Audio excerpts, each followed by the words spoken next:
This sweet little bunny just had some babies. And these little babies are going to need a bigger cage.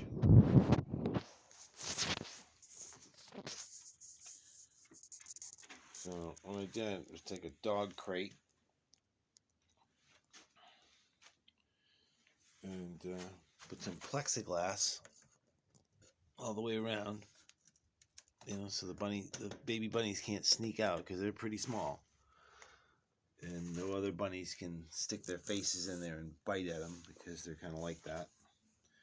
And then put this shelving there and another tray, and of course it's got its original tray.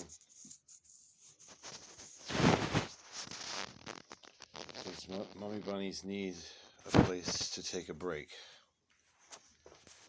away from hungry little bunnies.